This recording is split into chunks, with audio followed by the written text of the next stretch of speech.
On कर रहे हैं development experience of India Pakistan and China. इसकी लास्ट क्लास है। इसमें एक है ह्यूमन डेवलपमेंट इंडेक्स। ये एक इम्पॉर्टेंट टॉपिक है। ये किसी भी इकोनॉमी को इंडिकेट करने वाला एक ओवरऑल इंडिकेटर है। जैसे जीडीपी ले रहे हैं उसमें पैसे को बता रहा है, लिटरेसी रेट ले रहे हैं वो एजुकेशन लेवल को बता रहा है, पॉपुलेशन ग्रोथ रेट ले रहे हैं तो वो पॉपुलेशन को बता रहा है। तो ये जो SDI है ह्यूमन डेवलपमेंट इंडेक्स है, ये एक इकोनॉमी की ओवरऑल एनालिसिस को एक्सप्लेन करता है। इसको वर्ल्ड की जो एजेंसी है वो इसको कंडक्ट करती है और ये बहुत ट्रस्टेड मेजरमेंट माना जाता है।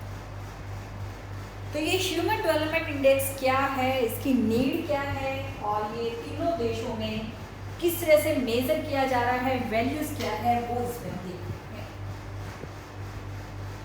अब अगर हम इसकी रिक्वायरमेंट देखें कि शुरू में डेवलपमेंट जो प्रोसेस था वो इकोनॉमिक ग्रोथ से मापा जाता था। किसी देश के पास कितना पैसा है इस चीज से मापते थे कि हाँ वो इकोनॉमी कितनी डेवलप है। लेकिन अब क्या हुआ है, धीरे धीरे हमने देखा है, इन्वायरमेंट चैप्टर में देखा, ग्रोथ तो हुई लेकिन इन्वायरमेंट लॉस हो रहा है। जैसे एक परिवार है, पैसा तो आ गया लेकिन बीमारी बढ़ रही है, तो इस पैसे का फायदा क्या हो।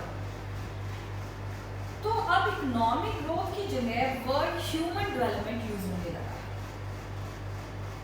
कि अगर इकोनॉमिक ग्रोथ भी है लेकिन लोग खुश नहीं हैं, लोग बीमार हो रहे हैं, तो उससे उस इनकम का फायदा क्या है। इनकम जरूरी है, पैसा जरूरी है, लेकिन पैसा सब कुछ नहीं है। तो इनकम एक ऑप्शन हो सकता है, लेकिन ह्यूमन लाइफ के डेवलपमेंट के लिए पैसे के अलावा education, literacy, health, physical environment, equality opportunities, ये सब चीज़ें भी तो बहुत जरूरी हैं। आप जैसे कोरोना में देख लीजिए कितने लोगों के पास पैसा था, लेकिन हम लोग जो बंद के बैठे वो पैसा क्या काम आया। घर के अंदर आ रहे हैं, ना कहीं जा, पैसा नहीं, क्या करोगे उसका, कुछ नहीं है। तो अब वर्ल्ड में इकोनॉमिक ग्रोथ की जगह हम वर्ड ह्यूमन डेवलपमेंट लेते हैं। तो ह्यूमन डेवलपमेंट एक एंडलेस प्रोसेस है जिसका कोई सीमा नहीं है, तो इसलिए इसका मेजरमेंट करना भी बहुत आसान नहीं है। लेकिन जब हम इसको मेजर ले रहे हैं तो मेजरमेंट करने में कुछ पैरामीटर्स हमें लेना पड़ेगा। तो उसमें हम कुछ डायमेंशन लेते हैं और ये जो डायमेंशन है ह्यूमन डेवलपमेंट की, ये लिया गया है जो है यूनाइटेड नेशन डेवलपमेंट प्रोग्राम। ये सर्वे करता है इसका United Nation Development Programme UNDP। Main 3 चीजें लेके चलते हैं, standard of living, education, health. Standard of living पैसे से रिलेटेड होता है, तो इसको मेजर कर रहे हैं per capita income in PPP terms, बार बार मैं बात कर रही हूँ, international measurement.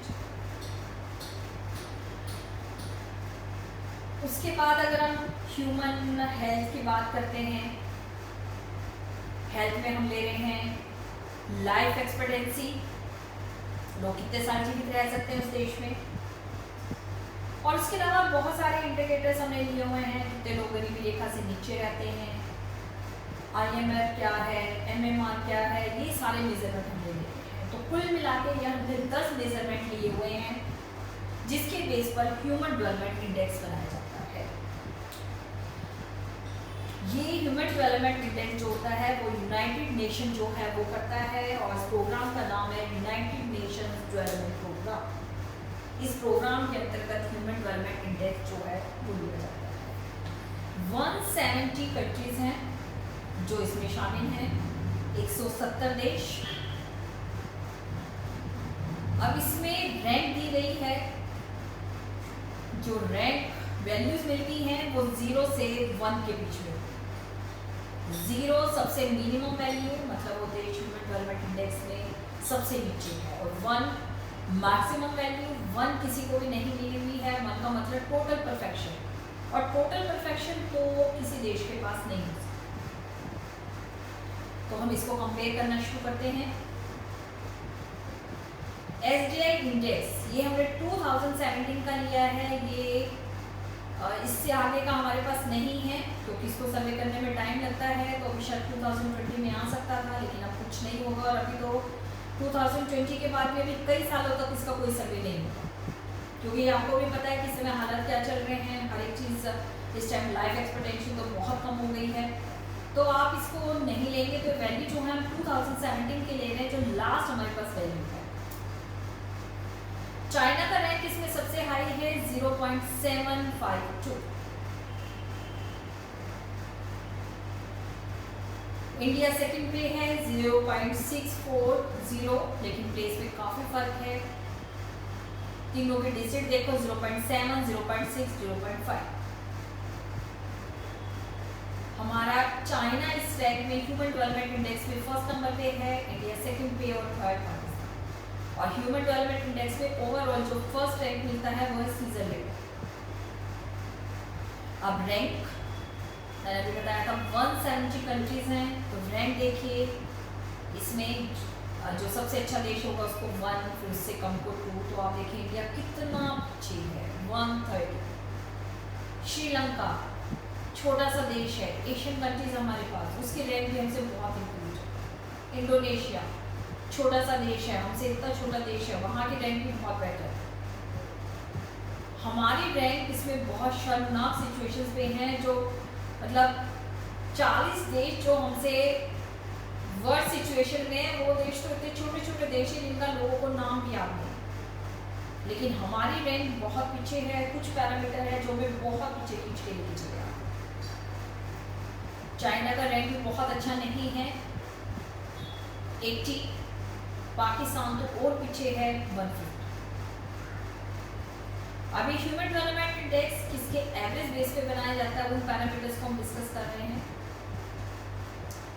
Life expectancy at birth years में मेजर करते हैं। हर एक मेजरमेंट में वैल्यूज अलग अलग रहेंगी। किसी में जैसे लाइफ एक्सपेक्टेंसी जितनी ज़्यादा होगी उतनी अच्छी। लाइफ एक्सपेक्टेंसी का मतलब क्या है कि वो देश हेल्थ के हिसाब से, वो इकोनॉमी किस तरह से वहाँ के लोग सर्वाइव कर सकते हैं। मान लो किसी देश में बहुत महामारियाँ फैलती हैं, महामारी का मतलब एकदम जो है इस तरह की बीमारी आएगी जिसमें बहुत सारे लोगों को मौत हो जाती है, तो वहाँ पे लाइफ एक्सपेक्टेंसी बहुत कम है। जैसे आप देखिए at the time of independence, at the time of independence India की लाइफ एक्सपेक्टेंसी सिर्फ 34 ईयर्स। इस टाइम अगर हम लाइफ एक्सपेक्टेंसी को मेजर करना चाहे तो बहुत कम है, क्योंकि यही नहीं पता कि किसको बीमारी हो जाए, और किसको बीमारी हो जाएगी तो फिर आगे प्रॉब्लम जो है वो किस तरह से आ जाए। तो जब हम यहाँ बात कर रहे हैं लाइफ एक्सपेक्टेंसी कि कितने लोग कितने साल जीवित रह रहे हैं, तो वो यहाँ हम देख रहे हैं। इसमें इंडिया की पोजीशन ठीक है, 1947 के बाद हमने बहुत इम्प्रूव किया है, लेकिन इसमें भी आप देखिए चाइना फर्स्ट है 76.4। वहाँ जो इन्वायरमेंट पोजीशन है, सर्वाइवल सिचुएशंस है वो बेटर हैं। हेल्थ फैसिलिटीज़ में बहुत मायने रखती है। चाइना में रूरल सेक्टर में हेल्थ इंफ्रास्ट्रक्चर बहुत डेवलप है। चाइना और इंडिया का यहाँ कंपेयर करें, चाइना के कंपैरिजन में इंडिया की लाइफ एक्सपेक्टेंसी 68.5% है, सॉरी 68.5 ईयर्स है। और ये कम रहने की वजह अर्बन एरियाज में हमारी लाइफ एक्सपेक्टेंसी चाइना के बराबर है, लेकिन रूरल एरियाज में ऐसा नहीं है, और उसकी वजह से एवरेज हमारी कम निकल जाती है। ये रूरल डेवलपमेंट इंडियन इकोनॉमी में पूरे में पढ़ चुके हैं कि इंडिया में रूरल सेक्टर में अब भी जो है प्राइमरी हेल्थ सर्विस तो मिल जाएगी, लेकिन सेकेंडरी और टर्शरी हेल्थ सर्विस कोई वहाँ नहीं है। छोटी छोटी नर्सरी, आंगनबाड़ी ये तो सब हो जाएंगे, लेकिन अगर किसी को कोई मेजर प्रॉब्लम होती है वो नहीं मिलती। अभी आप देखिए इंडिया के जो स्टेट हैं, स्टेट में जो एम्स हैं, वहाँ भी लोगों का इलाज नहीं हो पाता, उनको दिल्ली रेफर करना पड़ता है। एम्स में अगर स्टेप देखो तो दिल्ली का मरीज आपको सिर्फ 10% मिलेगा। 90% जो एम्स के केस आते हैं वो ऑल ओवर इंडिया के बिगड़े हुए केस आते हैं, जिसका सॉल्यूशन वहाँ नहीं होगा। तो आप स्टेट की हालत देख सकते हो, तो आप ये देखिए गांव की हालत की। क्यों दिल्ली जैसे एम्स की फैसिलिटीज गवर्नमेंट हर एक राज्य में जो एम्स बने हैं उनको देती है, और एम्स में इस वजह से डेथ रेट बहुत ज़्यादा है। तो ये नहीं कि एम्स हॉस्पिटल की केयर नहीं कर रहा है, क्योंकि दूसरे राज्यों से बिगड़े हुए केस आते हैं, वहाँ तक सिचुएशन खराब हो चुकी होती है, तो यहाँ से कुछ ही केसेस वो जो हैं वो रिकवर कर पाते हैं। तो हमारे यहाँ ये जो लाइफ एक्सपेक्टेंसी चाइना के कंपैरिजन में कम है, उसका रीज़न हमारा रूरल इंफ्रास्ट्रक्चर डेवलप नहीं है। अर्बन सेक्टर में तो हमारी लाइफ एक्सपेक्टेंसी बहुत बढ़ी हुई है, लेकिन रूरल सेक्टर में अभी हेल्थ फैसिलिटीज़ नहीं है। उसके बाद जीएनआई जो हम ले रहे हैं, ये हम नया जो कंसेप्ट है उसके टर्म्स में हम ले रहे हैं ग्रीन नेशनल इनकम। ये पहले आपके सिलेबस में था, आप हट गया है। ग्रीन नेशनल इनकम हम इन्वायरमेंट जो सस्टेनेबल डेवलपमेंट हमने किया था उस सेंस में हम लेते हैं। डॉलर है हमारा, डॉलर में जो मेजरमेंट किया हुआ है पर कैपिटल इनकम की फॉर्म में हम ले रहे हैं इसको। इंडिया में 6351। अब देखिए मैंने पिछले जो क्वेश्चन में डाटा लिखाया था वो 2018 के थे, ये 2017 के हैं। 6351 चाइना का देखिए हमसे बहुत ज़्यादा है, 15270, और पाकिस्तान का हमसे कम है। तो इसमें फिर वही चाइना फर्स्ट है, इंडिया सेकंड है और पाकिस्तान थर्ड है। उसके बाद हम देखिए पर्सन्स बिलो पॉवर्टी लाइन, और ये पॉवर्टी लाइन का मेजरमेंट इंडिया में हमने अपने अलग हिसाब से किया हुआ था, ये हम इंटरनेशनल मेजरमेंट ले। ये इंटरनेशनल मेजरमेंट जो है वही इंटरनेशनल मेजरमेंट में हम जो ले रहे हैं, पीपीपी जो मेजरमेंट हम ले रहे हैं। और ये जो मापा गया है 2011, जो डाटा इसमें लिए गए हैं और 2011 के लिए गए हैं। इंडेक्स 2017 का है, लेकिन जो डाटा इसमें यूज़ किए गए हैं वो 2011 के। इसमें जो मेजरमेंट लिया गया है वो है, इसमें किन लोगों को हम पॉवर्टी लाइन से नीचे रहते हैं जिनकी पर कैपिटा इनकम $3.20 से कम है। इंटरनेशनल मेजरमेंट ले रहे हैं तो जिनकी पर कैपिटा इनकम $3 से कम है उनको हम पॉवर्टी लाइन से नीचे रहते हैं। चाइना ने इसमें बहुत इंप्रूवमेंट किया है। पिछले जो पॉपुलेशन का मेजरमेंट था उसमें चाइना में 23.5% था, लेकिन आप देखिए चाइना ने पॉवर्टी लाइन से नीचे रहने वाले लोगों के इंप्रूवमेंट करके 23 से मैंने लिखा है 7.1%। सिर्फ 7.1% लोग जो हैं वो वहाँ पॉवर्टी लाइन से नीचे है। बहुत चेंज किया है सोशल वेलफेयर प्रोग्राम के अंदर। इंडिया में और पाकिस्तान में काफ़ी रेशो है। इंडिया में तो आप देखिए 36.8%। हमारा अपना इंटरनल मेजरमेंट के हिसाब से हमारी जो पॉपुलेशन थी वो 21% है लो पॉवर्टी, लेकिन इंटरनेशनल मेजरमेंट के हिसाब से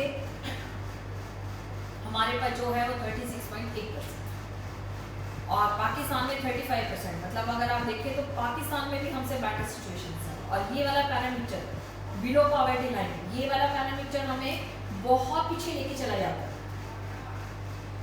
बहुत पीछे। मतलब 36 का भी 37% लोग जो हैं पॉवर्टी लाइन से नीचे रह रहे हैं। और पॉवर्टी लाइन एक ऐसा मेजरमेंट है कि लोग अपनी बेसिक नीड्स को भी कंप्लीट नहीं कर पाते। तो ये जो रैंक में इतना नीचे जाना है, कई चीज़ें हैं जो रैंक में हमें बहुत नीचे लेके जाती है, तो उसमें से एक persons below poverty line. Internal measurement के हिसाब से तो हमने इस संख्या को बहुत कम किया है, लेकिन इंटरनेशनल मेजरमेंट के हिसाब से अभी भी हमारे यहाँ हमारी 1/4 पॉपुलेशन से भी ज़्यादा लोग बिलो पॉवर्टी लाइन रहते हैं, जो अपनी लाइफ को सर्वाइव करने के लिए भी डेली स्ट्रगल करते हैं। उसके बाद है इन्फेंट मोर्टेलिटी रेट। ये बार बार मैं कई बार बात कर चुकी हूँ। ये होते हैं 0 से 1 साल के जिन बच्चों की डेथ होती है, लेकिन इंटरनेशनल मेजरमेंट में इसमें प्रेगनेंसी के दौरान होने वाली मौतें नहीं ली हुई है।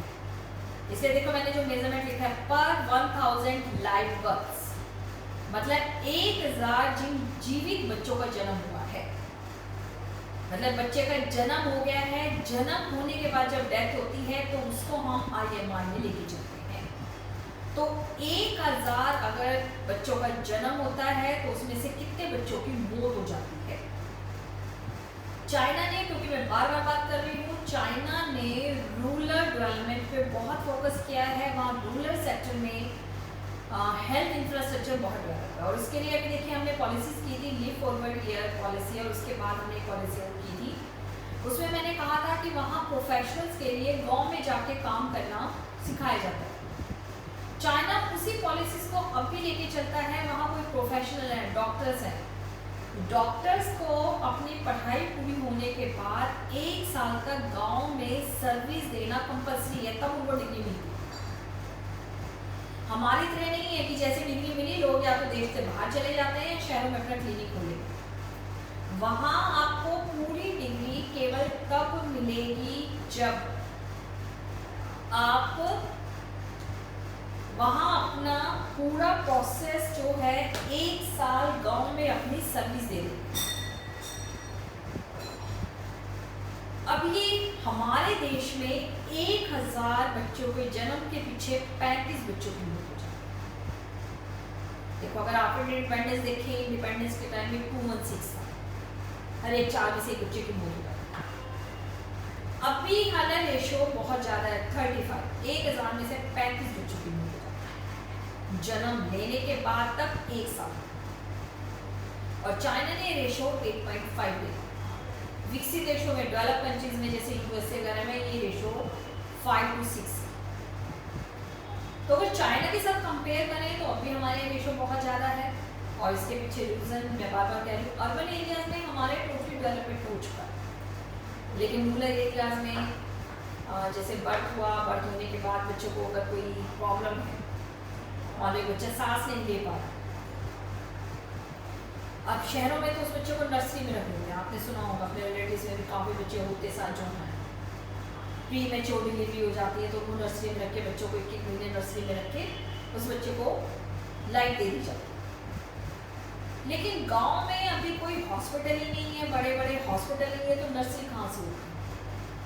अब कोई बच्चा जो है उस टाइम बर्थ हुआ उसका, उस टाइम उसको कोई मेजर प्रॉब्लम है, जब तक उसको शहर में नर्सरी में लेके जाते हैं जब तक उसकी डेथ है। और पाकिस्तान में तो ये हालत और भी बुरी है, 64%, 61,000 में से 64 बच्चों की मौत, क्योंकि वहाँ हेल्थ इंफ्रास्ट्रक्चर वही अर्बन एरियाज में तो फिर भी ठीक है, रूरल एरियाज में तो वहाँ बहुत बहुत ज़्यादा। अगला है मैटरनल मोर्टेलिटी रेट। ये है पर लैख में 1 लाख जन्म देने वाली माताओं में से कितनी माताओं की मौत हो जाती है। इंडिया में है 174। 1 लाख में से 174 महिलाओं के मृत्यु बच्चों को जन्म देने पर हो जाती है। हालांकि ये वही 1947 के कंपैरिजन में तो बहुत कम है, लेकिन वही हम अगर देखो इसमें अपनी नेबर कंट्री चाइना के साथ कंपेयर करें, साल 27, ये टोटली डिपेंड करता है सेफ डिलीवरी पे। जितनी ज़्यादा सेफ डिलीवरी होगी उतना डेथ रेट कम होगा। चाइना में सेफ डिलीवरी का रेशो 100%, 100% सेफ डिलीवरी का रेशो है, तो ये रेशो भी, डेथ रेशो भी 27 ही होगा। सेफ डिलीवरी का मतलब किसी जो स्पेशलिस्ट है उसकी देख रेख में बच्चे का जन्म कराया जाए। मे बी वो डॉक्टर है, मे बी वो नर्स है, मे बी वो आशा वर्कर है। हमने इसमें बहुत इम्प्रूवमेंट किया है। ये इम्प्रूवमेंट हमारे आशा वर्कर्स का हमने पहले पेपर डिस्कस किया है। गांव में हॉस्पिटल्स नहीं है, डॉक्टर्स नहीं है, नर्स नहीं है, तो सरकार ने आशा वर्कर्स को ट्रेन किया है डिलीवरी करवाने, जो सेफ डिलीवरी करवाए।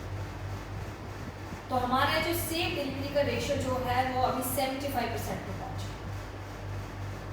25% अभी अनसेफ डिलीवरी है कि परिवार में किसी महिला की हेल्प ली गई है डिलीवरी करवाने में, उसको कुछ नहीं पता है, कुछ एबनॉर्मलिटीज़ हो गई तो माँ और बच्चे दोनों की मौत हो गई। तो ये जो रेशो है ये है 174, और पाकिस्तान में भी इतना ही हाइयर है 178। ये रेशो भी हमारा बहुत ज़्यादा है, जो हमें ह्यूमन डेवलपमेंट इंडेक्स में बहुत पीछे खींच लेके जाता है। उसके बाद परसेंटेज ऑफ अंडर न्यूट्राइज्ड चिल्ड्रन, मतलब कितने परसेंट बच्चों को प्रॉपर न्यूट्रिशियस खाना नहीं मिलता है, कुपोषण जिसको हम कहते हैं। इंडिया में है टोटल बच्चों का 37.9%, अच्छा खासा। 38% बच्चों को प्रॉपर डाइट नहीं मिलती। और इंडिया में एक बहुत एक सिचुएशन जो क्रिएट हो रही है ना, ये सिचुएशन ऐसे है, हम कहते हैं कि खाना उसको ढंग से नहीं मिलता जो गरीब है। लेकिन अभी कुछ टाइम पहले दिल्ली की स्कूलों का सर्वे हुआ, पब्लिक और गवर्नमेंट दोनों स्कूल इंक्लूड किए गए थे। पब्लिक स्कूल वो स्कूल जो दिल्ली के जाने माने स्कूल हैं, जिसमें बच्चों की नर्सरी की फीस ही कम से कम भी 15,000 रुपये महीने से ऊपर है। वो स्कूल और एमसीडी के स्कूल दोनों का सर्वे किया कि कितने बच्चों में एनीमिया है, कितने बच्चों में खून की कमी। आपको जान के हैरत होगा, एमसीडी और जो पब्लिक स्कूल थे, दोनों स्कूलों के बच्चों में एनीमिया की प्रॉब्लम। और जो एमसीडी की स्कूल है उनमें तो हम मान सकते हैं कि गरीब बच्चे हैं जिनके पेरेंट्स के पास खिलाने के लिए कुछ नहीं, फ्रूट्स नहीं खा सकते, दूध नहीं पी सकते। लेकिन पब्लिक स्कूल के बच्चों में भी एनीमिया की प्रॉब्लम नहीं, उनकी कमी नहीं। वहाँ रीजन क्या था? Food habits. बच्चों को दूध नहीं पीना, कोल्ड ड्रिंक्स पीना, फ्रूट्स नहीं खाने, चिप्स खाने, अनहेल्दी खा रहे हैं। उनके पास खाने के लिए बहुत कुछ है लेकिन सारा unhealthy food, chips, cold drinks, chips, cold drinks, जो दोनों में से कोई भी हेल्दी नहीं है। ना आप फ्रूट्स खा रहे हो ना आप दूध पी रहे हो, तो क्या होगा? उनकी कमी रहेगी। तो इंडिया में जो रेशो है ये 39% है। पाकिस्तान में इससे भी बुरा, इसलिए देखिए पाकिस्तान का रैंक और खराब है, क्योंकि कहीं भी अच्छा तो कुछ है ही नहीं। उसके बाद population using improve sanitation. Improve sanitation का मतलब जितने घरों में शौचालय वगैरह की सुविधा है, टॉयलेट्स की फैसिलिटीज है, इंडिया में सिर्फ 44.2% इम्प्रूव सैनिटेशन का। चाइना में 75%, हमसे अच्छी हालत पाकिस्तान की 58.3%। ये मेजरमेंट में हमें बहुत पीछे लेके जा। हालांकि इसमें 2019 तक सुधार हुआ है। गवर्नमेंट ने जो ये स्वच्छता अभियान था उसके अंतर्गत गाँव के घरों में टॉयलेट्स वगैरह बनवाए हैं या कलेक्टिव टॉयलेट्स हैं, सामूहिक शौचालय बने हैं, उससे थोड़ा सा इम्प्रूवमेंट हुआ। लास्ट मेजरमेंट है population getting improved water sources. कितने लोगों को पानी का जो सोर्स है वो ठीक अच्छा पानी है। ये रेशियो काफ़ी अच्छा है। इंडिया और चाइना दोनों में 96% और पाकिस्तान में 90%। तो ये है हमारा ह्यूमन डेवलपमेंट इंडेक्स, जो हमें एक इकोनॉमी के बारे में डिटेल वर्जन। लेकिन ह्यूमन डेवलपमेंट इंडेक्स को भी किसी इकोनॉमी के बारे में सर्वे करने के लिए परफेक्ट इंडिकेटर नहीं माना जाता। कुछ टाइम से ये महसूस किया जा रहा है कि इसमें लिबर्टी इंडिकेटर्स भी इंक्लूड करने चाहिए। लिबर्टी इंडिकेटर्स कि जैसे आपको सोशल और पॉलिटिकल डिसीजन मेकिंग की कितनी परमिशन है, महिलाओं को कितना जो छूट मिली हुई है, ये चीज़ें भी जो हैं ये इसमें इंक्लूड होनी चाहिए। लेकिन फिर भी अगर ये चीज़ें इंक्लूड नहीं है तब भी हम कह सकते हैं कि ओवरऑल जो है SDI इकोनॉमी के बारे में इंफॉर्मेशन देता है। और अगर तीनों देशों को कंपेयर करें तो इंडिया में इतनी डेवलपमेंट होने के बावजूद भी, इतनी डेवलपमेंट हुई है लेकिन इतनी डेवलपमेंट होने के बावजूद भी इंडिया इस रैंक में एक बहुत वर्स सिचुएशन लेकर चल रहा है। रैंक हमारा 130 है। खतरनाक सिचुएशन, क्योंकि कुछ पैरामीटर हैं जो हमें ऊपर लेके जाते हैं। पर कैपिटा इनकम के हिसाब से हम ठीक है, लेकिन अगर हम पर कैपिटा इनकम के हिसाब से आगे पॉवर्टी लाइन को देखें तो पॉवर्टी लाइन में हमारे 80% लोग ऐसे हैं जिनको हम बेसिक नीड्स भी कंप्लीट करने के लिए हेल्प नहीं कर पा रहे। ऐसे मैटरनल मोर्टिलिटी रेट देखें तो अभी हम जो महिलाएं हैं उनकी मौत को रोक नहीं पा रहे हैं। तो इंडिया में अभी इंडियन इकोनॉमी कम्पीट करते हुए इंडिया में अभी भी बहुत कुछ करना बाकी है, जिससे इंडिया को इस इंडेक्स में ऊपर लेकर जाए। तो ये हमारा कंप्लीट हो गया chapter, unit, book and syllabus. Last video थी आपके सिलेबस की मटेरियल से रिलेटेड,